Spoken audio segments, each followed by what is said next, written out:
जय हिंद मित्रांनो, आज आपण एक आयुर्वेदिक वनस्पती सांगणार आहे तुम्हाला मित्रांनो. तर बघा, ती आयुर्वेदिक वनस्पतीचं काय नाव आहे तर भोकरं. भोकराच्या झाडाला भोकरं येतात. तर हे भोकराचं झाड बघा, ही भोकरं आहेत ना, बघा ही कशासाठी बघा याचा उपयोग होतो बघा तुम्हाला मित्रांनो.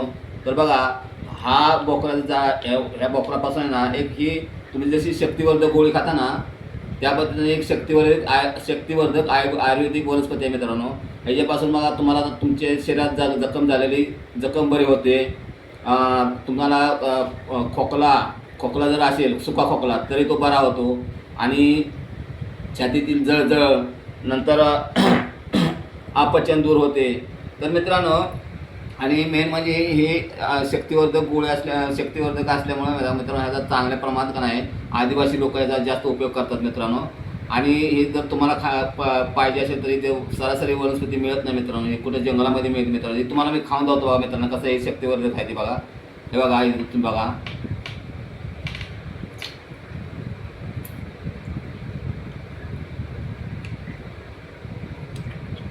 हां, हे बघा मित्रांनो.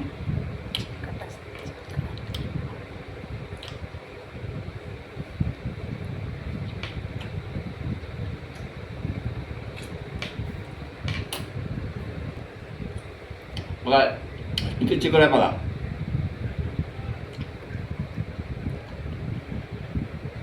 तर मित्रांनो, हे तुम्ही खाऊ शकता. आणि दुसरं काय व्हिडिओ शेअर करा मित्रांनो. सगळ्याच्या फायद्यासाठी आहे, तरुण मुलांसाठी, म्हाताऱ्या माणसासाठी, सगळ्यासाठी फायदेशीर वनस्पती आहे मित्रांनो. आणि व्हिडिओला मित्रांनो तुम्हाला आवडला असेल व्हिडिओ, तर व्हिडिओला लाईक करा, शेअर करा, सबस्क्राईब करा. जय हिंद, जय महाराष्ट्र.